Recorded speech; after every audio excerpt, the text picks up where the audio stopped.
What's going on, everybody? Good evening. Welcome back. It's the Six Rings Canes show. It's been a long time coming. I know we took a little bit of a hiatus there with people to moving to different parts of the country. That's what we'll blame it on. But no, man, it's good to be back. It's good to talk. It's good to talk a little Canes football again. We've got a lot to cover. We've got a special guest on the show today. Really want to dive in a little bit to the recruiting stuff. I know we've got a big weekend coming up. We had a big weekend last weekend. The barbecue. I know we got a lot of things going on. But without further ado, by the way, I'm Jazz Santana, just in case. Danny Gillette, Paul Austria, and joined by Max as well from Canes Insight. And what is it, Canes Breakdown? Is that what it is? Yeah, Canes Max? Breakdown, correct. Canes Breakdown. They do an awesome job over there on all those platforms. And by the way, we're also on, obviously, the 5 Reasons Sports Network, 5 Reasons YouTube, the YouTube Network, and so many other things.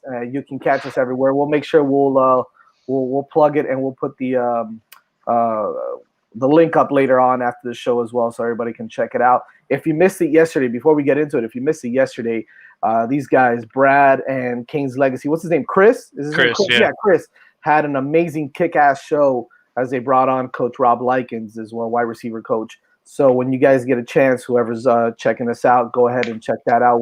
We'll post that link for you guys also, so you can check that out. That was an amazing interview. Rob Likens always bringing some really good energy, and we can see why he's one of the top wide receiver coaches in the country also. So without further ado, though, some big news coming out today before we get into recruiting. Miami and Auburn have struck a deal to play a home 2029 and 2030 when we're all 50 years old, which is nice that they're bringing it out now, though. But that's good news. That's exciting news as Miami continues to add SEC teams to the schedule, and some big name teams as well, just as a whole. So we're pretty excited about that. We'll get into that later on, but that's just a little bit of news there coming out today. So really excited about that. Again, special guest Max. Should I say Tutrill? Should I say Max Kesselhall? What should I do here? Right? So it used to be Tutrill, but it confused everybody. So you can just call me Max. That's fine. All right, Max. Max, it is. Max, listen. As well as the other guys, a lot of recruiting news coming out. I know that we talk a lot, and we see a lot on the chat. With all the guys that are visiting, the unofficials, the official visits. I definitely want to start off with you, Max, first, and kind of give me a breakdown, because I know there's so many things going on. So many, we've got Daughtry Richardson on campus right now, I think. Landon Ibieta's coming in this weekend also, or he might already be here. I can't even keep up with all these guys. Talk to me a little bit about what we can expect this weekend, or maybe even starting off today with these official and probably unofficial visits for this weekend for the Canes. Yeah, so June 18th through the 20th, we have Nick Cole, who's a safety out of Georgia, who's going to be in town. He's a really underrated prospect that has offers from Alabama, Florida, Miami, schools like that. So the fact that he's severely underrated, he's not even ranked on the composite on 24/7 makes no sense. He's going to be in town. You have Landon Ibieta from Louisiana, who's going to be in town this weekend. You have Wesley Basante, who's, in my opinion, the best linebacker in the country in high school right now. You got Andrew Chamblee, which is kind of a new name that popped up. He is currently a University of Arkansas commit, although they just lost their offensive line coach, so he's kind of looking around. Not sure how that's going to go. And then you have Kamari Rogers, the #1 prospect in Mississippi, who also plays for the Bootleggers with Landon Ibieta. He's our #1 target at corner, it seems like. We have Markeith Williams from the Orlando area, kind of a safety striker, can play a little bit of corner. Ja'Cory Thomas, same. He's from the same kind of area, also a guy that can play safety, corner, striker. And then you have Anthony Lucas, who's a 6'5", 280-plus pound defensive tackle out of Chaparral in Arizona. He's at the top of Miami's board at defensive tackle. And lastly, we just got word about, I think it was yesterday, Kianis Thompson, who's a really, really solid strong side defensive end, is going to be in attendance this weekend as well. So there's a really good list of guys that are going to be here this weekend for official visits. I mean that's pretty damn exciting.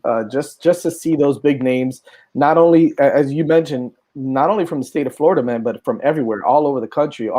Some guys committed to Arkansas. I know LSU's hot on Landon Ibieta now. after he showed out in some of these 7-on-7s, right? So he's starting to not be so much.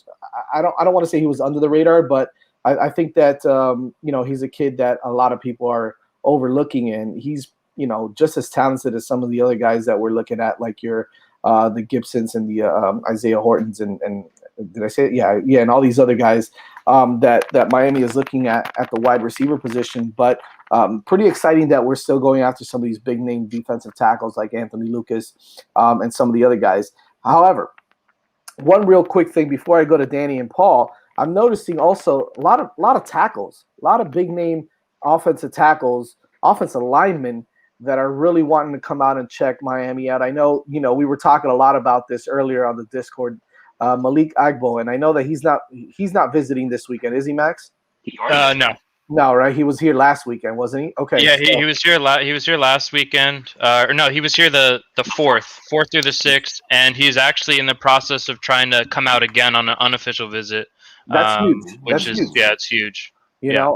That's a big name kid. Dr. Richardson, Leighton Nelson is another one, which I know that the guys are going to have on the show tonight. I think Brad's going to have Leighton Nelson on the show tonight, which is going to be huge. But talk to me a little bit about what we can expect with a lot of these tackles that are really giving Miami a shot.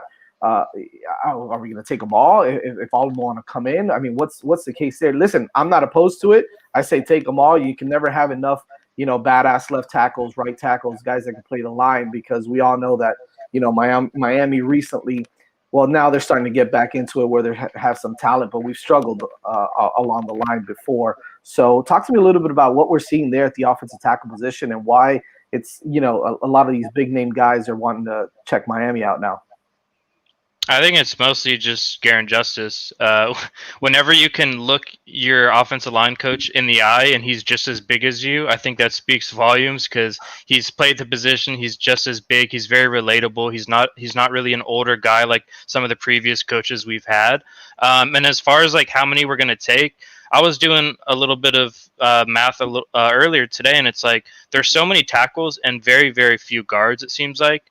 Cameron Williams was a guy that was at the top of our list at guard who's now not going to be able to be here, or actually not that, but it looks like he's trending towards Oregon.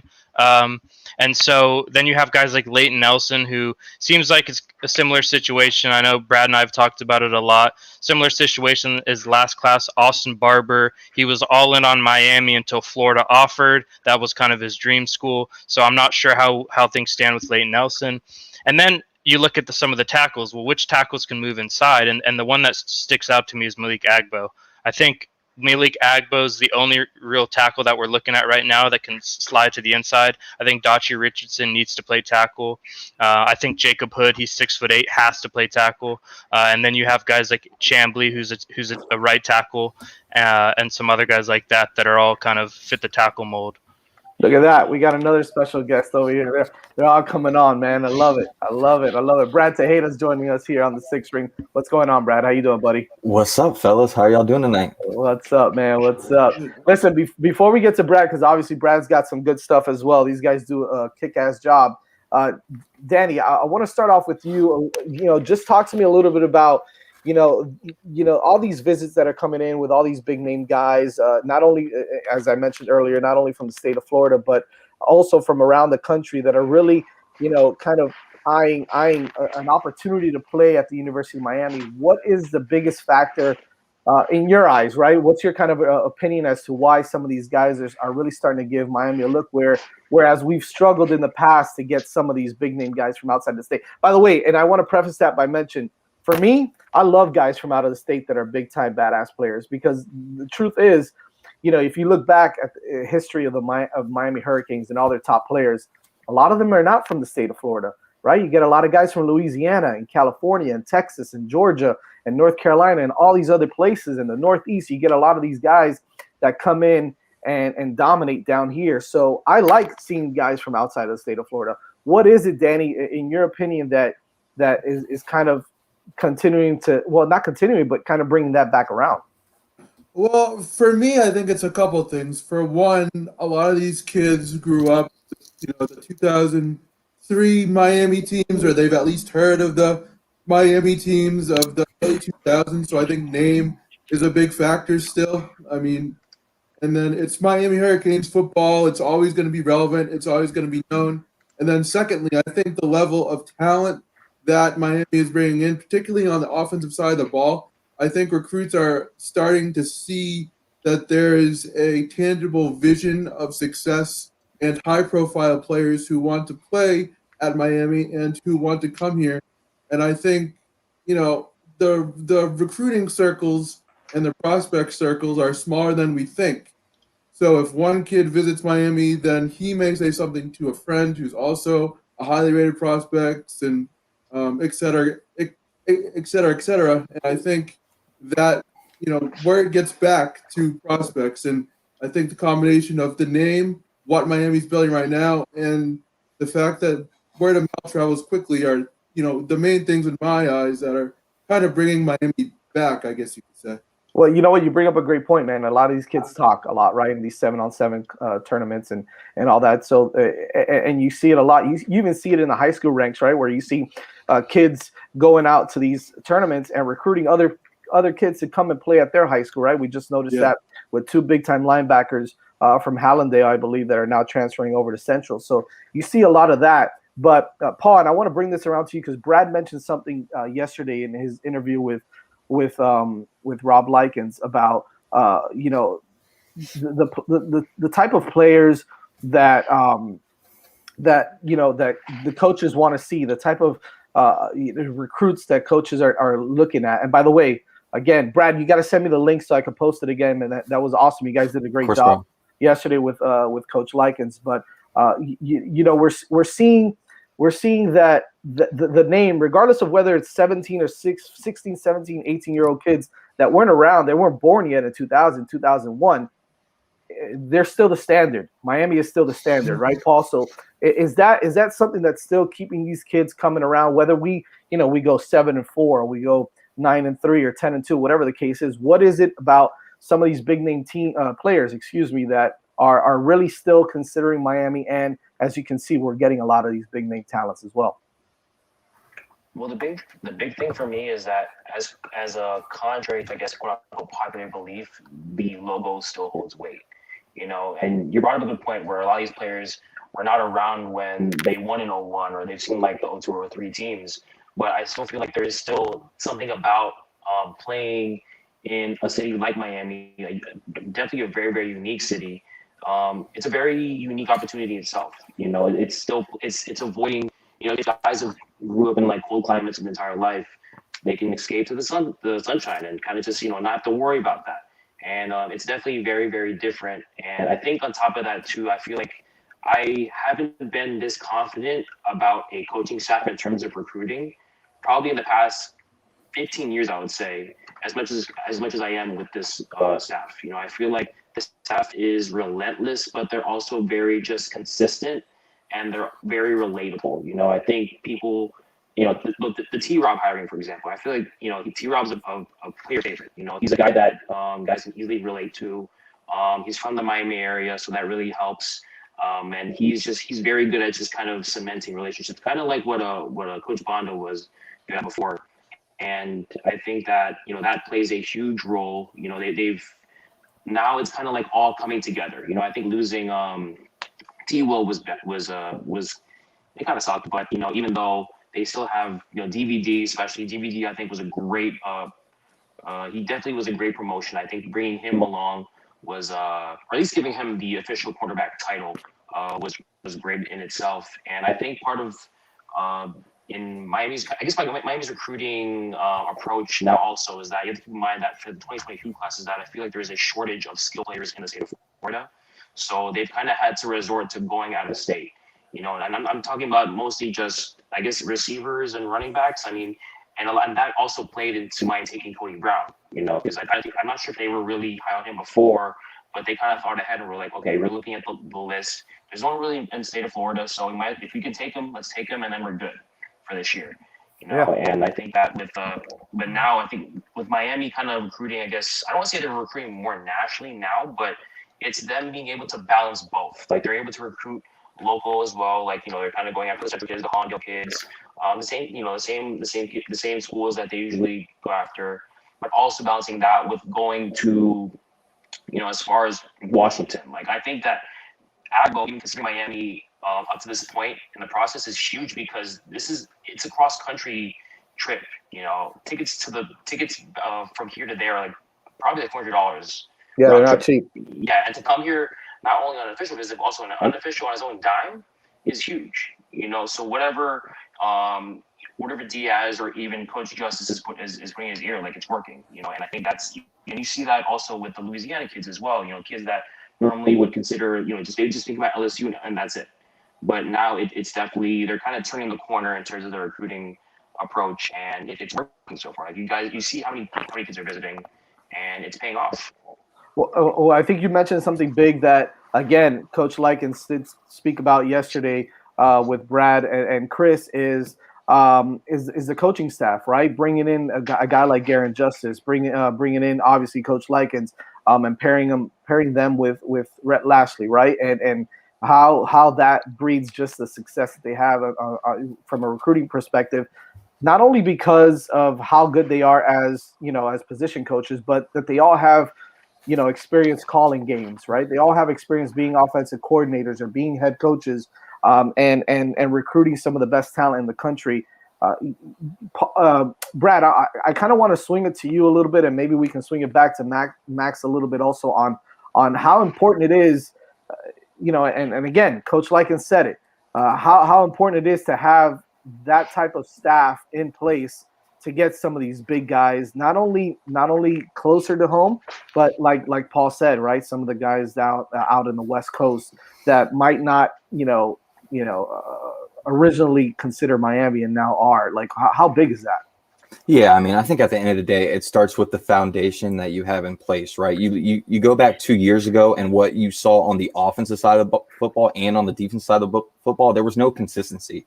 And not only that, there was no dependability within the coaching staff. So when players had to look at someone, specifically a coach, they couldn't really depend on him because not only could they not relate to them off the football field, but they couldn't rely on them on the football field because, unfortunately, everyone Manny Diaz had under him was unfortunately under his coaching tree. You go back to last year when he changed the offense, you see guys like Coach Garen Justice, guys like Rob Likens, guys like Lashley, right? These are guys under the Gus Malzahn tree, the Sonny Dykes tree, right? Look at someone like this year where we turned the defense around, and now everyone that we added on defense is no longer under the Manny Diaz tree and now have their own foundation in place. You talk about Coach Ish and the guys that he has in place, right? You talk about T-Rob and all the moves that he's made throughout his resume and where he's been able to prove each and every stop that he's been at.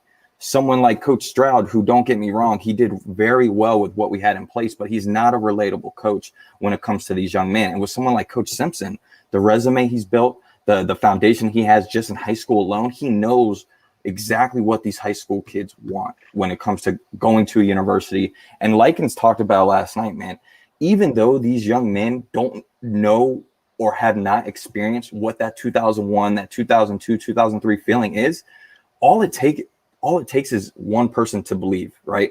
And I think in the years prior, when it comes to recruiting, we never even had that one person specifically in our backyard that believed in Miami to come to us, right? Now you look in years prior, past 2 years, you land a Avante Williams, you land a James Williams and a Leonard Taylor, 5-star athletes in your own backyard. Now you land a 4-star and Jake Garcia, who's out of state in California. Not only are you getting guys in state, you're comparing them and bringing them in with leaders out of state. So now, not only is this coaching staff, who's a lot more better and relationship builders, like Paul mentioned, are helping recruit these young men that come on visits, but now the players that are currently on the football team that literally haven't even taken one snap for the University of Miami are recruiting them just as bad as the coaching staff are. When you have the Jake Garcias, the Leonard Taylors, the James Williams literally hanging out with you 3 to 4 times just in the month of June, like, that pays dividends. And I mean, Paul brought up Efren Banda, right? Don't get me wrong. Coach Banda was a great relationship builder, and the main thing he did was recruiting. But I got to say, man, when you look at this cornerback and safety board alone that we're in contention with the options that we have going from A, B, C, D, a lot of those options, even a guy like Banda, unfortunately, I don't think would have been able to even get in contention with, just because he didn't have the foundation and the branches to connect to those guys. All he had was Manny ahead of him. All he knew was exactly what Manny taught him because he was a Manny protege. When you bring in an Ish, a T-Rob, a Simpson, and a learner like DVD, when you balance it all together, and I even mentioned Coach Shoup, you have the trifecta. I mean, more than a trifecta, to where this is a cheat code to where all it takes is for one person to believe, and it's going to create a domino effect. And I think these official visits, social media, the likeness, the University of Miami is very hot right now, especially when not only temperature wise, but when these kids hit campus, I promise you, talking to these recruits every single day, Miami is on their mind when they leave. And we haven't even mentioned quite possibly, I don't want to say our best recruiter on offense, but Coach Hickson is no slouch either, Mm-hmm. and he comes from K-State and all that, but he's had some badass running backs over there. So I wouldn't put it past the fact that he's out there grinding and doing just as good as some of the other guys. So you got to give him props also. Some people are talking on commenting on some of the players that apparently have they want to be starting something. So I don't know how true it is, but this kid Koval, Sherrod Koval. Sherrod Koval was apparently he committed today. He made a decision today. He threw all the hats on the floor, and one of them was the U. I don't care anymore about that crap. I honestly think it was more hurtful because he threw the U hat first. I think and it was the typical back in the day recruiting process for Miami, right? Like it was always like the recruit eyed the Miami hat the whole time, and then that was the first hat that they would touch, and then it's like, oh, nope, I don't want it. And that's what he did, but then he did it to the rest of the hats. But unfortunately, Sherrod Cole is one of those players where the past couple weeks, Clemson. He went to Clemson. Okay. But he was heating up for Miami for a while, potential striker spot. But over the past week or so, it was pretty obvious that he was training at Clemson.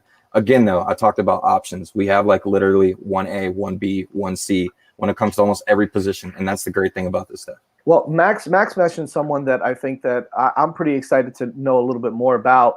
And before we get to Max, Brad, talk a little bit about Markeith Williams. I think he mentioned that that's a possibility for he's kind of that prototypical safety, but can also play the striker position. Yeah, Markeith Williams, I believe, is out of Orlando. He's a pretty firm player. He's definitely someone that could play multiple positions. I could kind of compare him to a couple other players, maybe like a Ja'Cory Thomas, even like a Jordan Allen, just not built as the same way. But me personally, when you look at the safety spot, because I do believe Markeith Williams, we're kind of looking at him at the safety. I think Kamari Wilson and possibly even Nick Cole are two other names to look after. From everything I heard, man, Kamari Wilson is really vibing with Miami right now. I'm not saying we get him. It's still going to be, a tough one. But like I said before, man, all it takes is one guy to prove it. And if there's one position that we've proved in the past 2 years, it's the safety position. We landed the number one safety the past two classes. Why can't we do it a third time?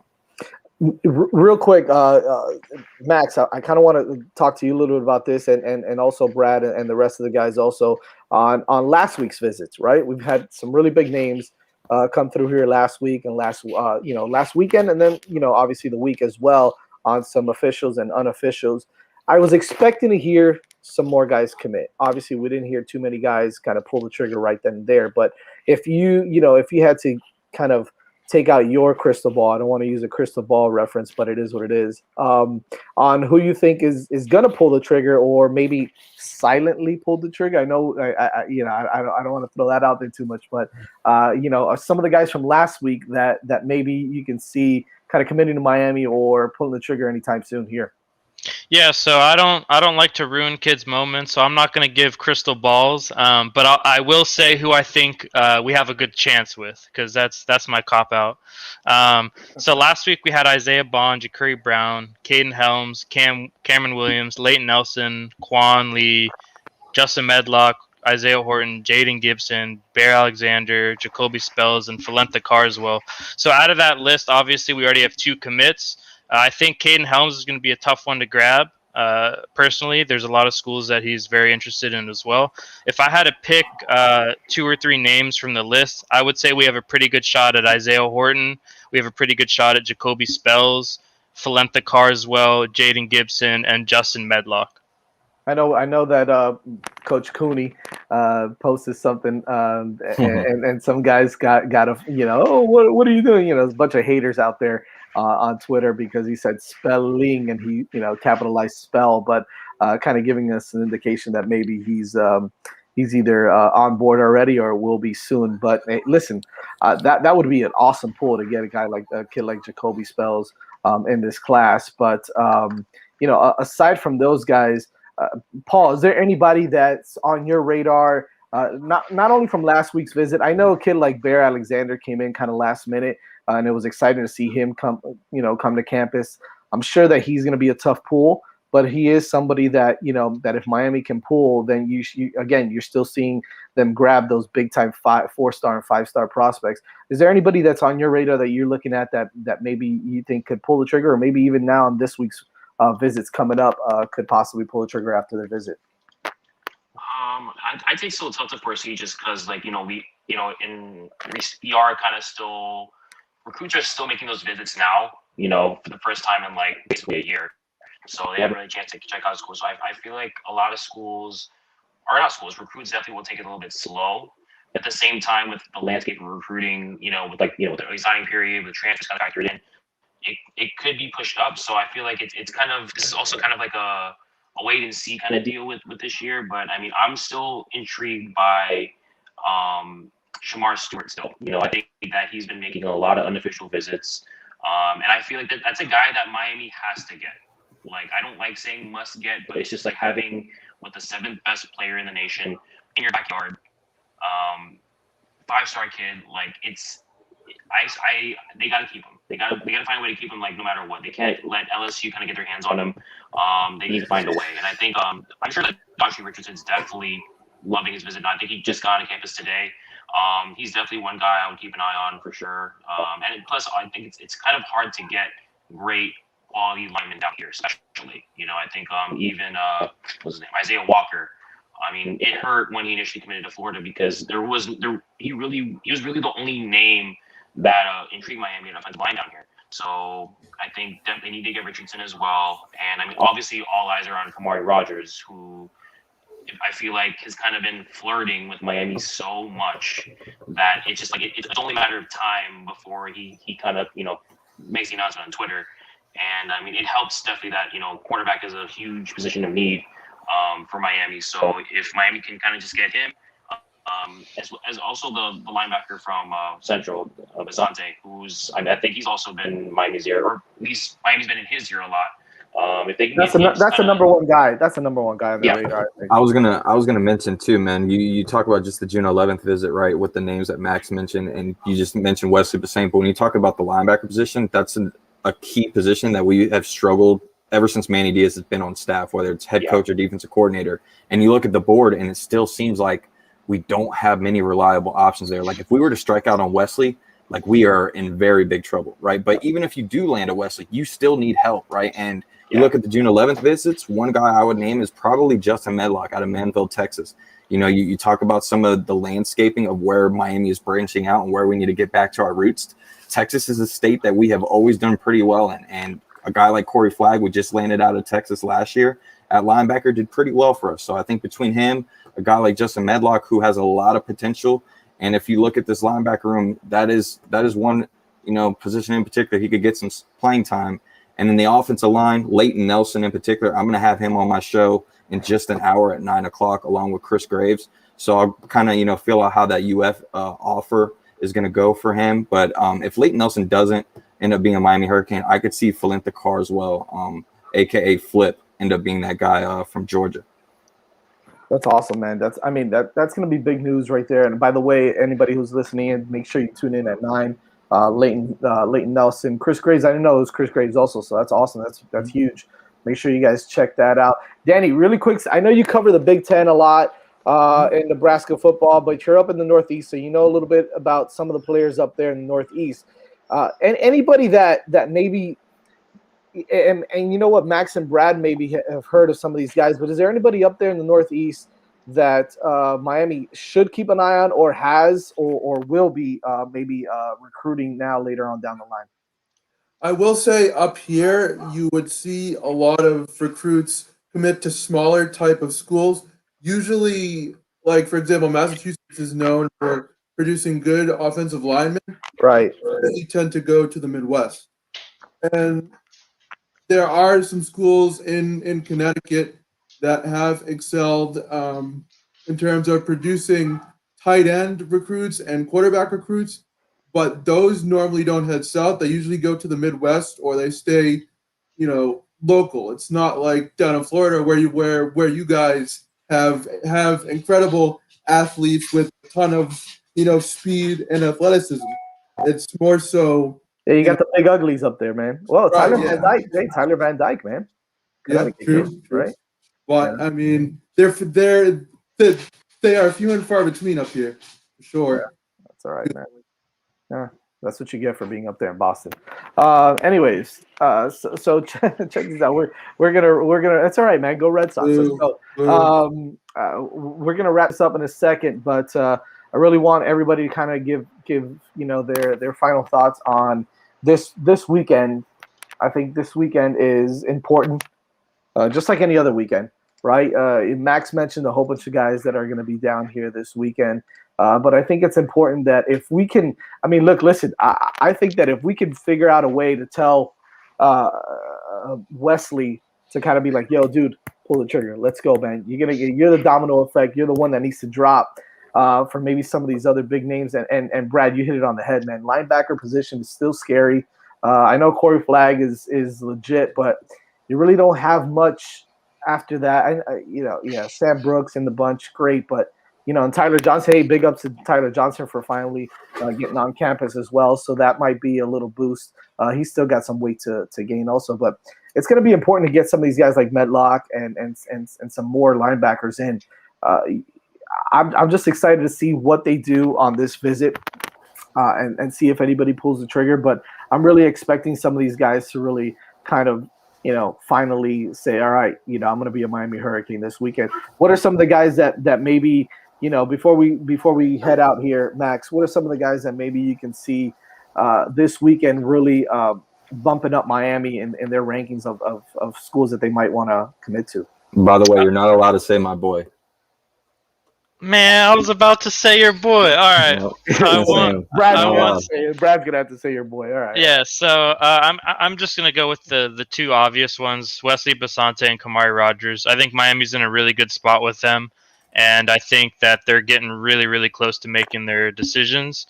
So hopefully they do pick the University of Miami. That'd be awesome. I think those are the two obvious ones, and I'll let Brad have his moment. Who's your boy, Brad? Dude, no. I mean, this is the biggest weekend of all official visits, in my opinion, just because you have the white assassin, the white chocolate of them all. I mean, people like Xavier Restrepo, right?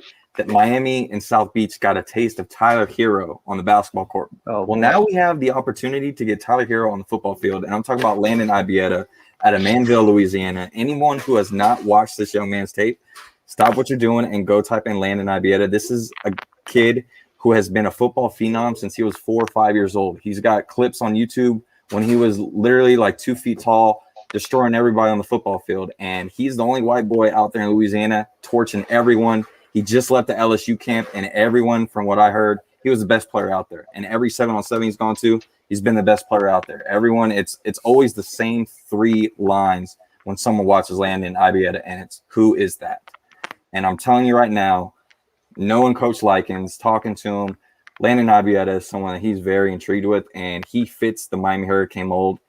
And the only thing I'm worried about is if LSU gives him that offer, because he is, a Louisiana native. That's what I was going to ask you, if they had offered yet, especially after his camp. Wow. They have not offered him yet. That could be big for us, though. Yeah, it could. And the other name I'll throw out is Anthony Lucas. I think Anthony Lucas is a name to watch as well. Big-time target, defensive lineman. Defensive tackle, man, we got a lot of options. Again, I talked about the option word, but we're like 5-6 deep as far as where we want to go defensive tackle wise, and that's without Bear Alexander, right? Bear Alexander is just like sprinkles on top. I'm not thinking we're even going to get him, but even if we don't, like Zane Durant, the Alton Harbors of the world. I mean, the Daniel Lyons. It's so deep, and even at Anthony Lucas, you got 4 or 5 guys easily that I would take in a heartbeat. Paul, what do you got? honestly, it's just a lot of names to keep track of. I mean, Brett kind of went to most of them too. We're not even including the Chaminade guys either. Even though I don't know how realistic the Chaminade guys are. I know there's been like a mess with like Kenyatta Jackson with like how he's been trying to get Miami to talk to him or something like that. But I mean, it's good to know that Miami has like a lot of options. I think I think even though recruiting is kind of started off a little bit slow, I could definitely see at least July being a very big month for Miami recruiting. I feel we're definitely getting a lot of great news, especially from the local guys and guys I've been linked to Miami for like a while now, where they basically are on the cusp of committing, like Kamari Rogers, like Wesley. So I mean, it's going to be fun. For sure. You know what? You know what? And Danny, we'll get to you to finish this off now. But I totally forgot to mention this: how important it is to not only the linebacker position, man, but Miami defense is at its best when we've got some straight up dogs at cornerback. So we need to get Kamari Rogers. We need to get the Chris Graves of the world. I know Jordan Allen now is kind of I know LSU is making a big push for him. But some of those big time cornerbacks that I think Miami really, really, really needs to lock down, because again, how good was that defense with Mike Jackson and Corn Elder and Adrian Colbert and those guys, even though he was a transfer. I mean, look, listen, Miami defense with some stud cornerbacks is something that's exciting to watch. I think we need to, and now with T-Rob here, I think that that position is only going to get that much better. So I'm excited about that. Danny, not necessarily players, but any position that maybe you want to see Miami kind of lock down with a few commits coming up. Like you just said, they're corners, because I think that is a position where in the past we hadn't been recruiting so well, and now we're starting to get some momentum, and I want that momentum to continue. We know that when the Miami defense is at its best, it's rushing the passer and kind of locking down on the outside wide receivers. If Miami can just continue to establish good recruiting momentum at the cornerback position, find athletes and find corners with a ton of athleticism, that will definitely bode them in the future. Max, where can they find you? Where can they find your work, man? You can find me at Kane's Insight on YouTube. That's pretty much the gist of where I'm at. Kane's Breakdown, I host a show every Tuesday night at 9 o'clock. You can follow me on Twitter at right there, my name, Max Kesselhout. That's me. Brad, what do you got, man? Where can they follow? I mean, it's kind of hard not to know who the hell Brad Tajeda is, right? No, man, I'm just a normal fan, just like y'all, bro. Seriously. No, but you can find me on Twitter at Tajeda Brad, right there below, and then you'll catch me on Kane's Inside as well. Like Max said, our Kane's Inside YouTube channel, we're doing great right now. We got 3 separate channels. One on Tuesday that Max and Steve hosts on Kane's Breakdown, then me and Chris, like you mentioned, every Wednesday night at 9. We do pretty much a little bit of everything, and then we got Chris and Bill as well that do something on Sunday. But we'll be doing a special show tonight since we had a coach on last night. We'll do some more recruiting tonight as well. Yeah, make sure you guys check that out with Brad tonight on their Kane's Insight show with Leighton Nelson and Chris Graves. That's some big time stuff there, man. Danny and Paul, where can they find you? By the way, Paul Austria, man, big ups to you, man. Lead writer for all things Miami Hurricanes for the 5 Reasons Sports Network. So kudos to you, my friend. Attaboy. Thank you. Well, because of you guys. You guys are part of my success, so I can't accept the praise without thanking you guys. Thanks, man. Oh, shucks. By the way, did you guys see? Look, I'm finally decorating, but wait, back here. There's the nice. fat head. Huh? Looks nice. The orange and green. This shit took me. I can say shit. That's Brad's in the IPF. You see that? I know. I'm jealous, man. I'm trying to keep up with Brad. Look at you in the IPF. That's awesome. No. You're on mute, Brad. Can't even hear you, Brad. You're on mute. Oh well. Anyways, hold on. My bad. There you go. My bad. I was gonna say, man, since we're to end the show, let's go ahead and ask Manny who he thinks the next recruit's gonna be. All right, hold on. Manny, let us know, man. There he is. Manuelito! He's management. He lets, All right. Dad, I'm impressed that he lets you sit on his lap like that. That's big, man. I'm not that big, so I can. It works. Thank you guys for coming on. Again, we're the Six Rings Canes, part of 5 Reasons Sports. Check us out on Twitter at 6 Rings Canes. You can see it right here as well. There it is right there. Follow us on there. Check us out on the YouTube network as well. They do some really great things there, holding it down for all the Canes fans. Follow us on 5 Reasons Sports YouTube channel. Subscribe to our YouTube channel. Click like. Follow all of us for all the latest and greatest stuff for Miami Hurricanes football. And, of course, make sure you check it out tonight as well, Canes Insight Show with Brad and the bunch, as they have some really great guests on tonight also. We'll be back at you next week again as we start to ramp up everything with recruiting. We really can't miss out on anything. So make sure you stay tuned and check it out. Thank you guys for following, and go Canes. See you guys later. Canes.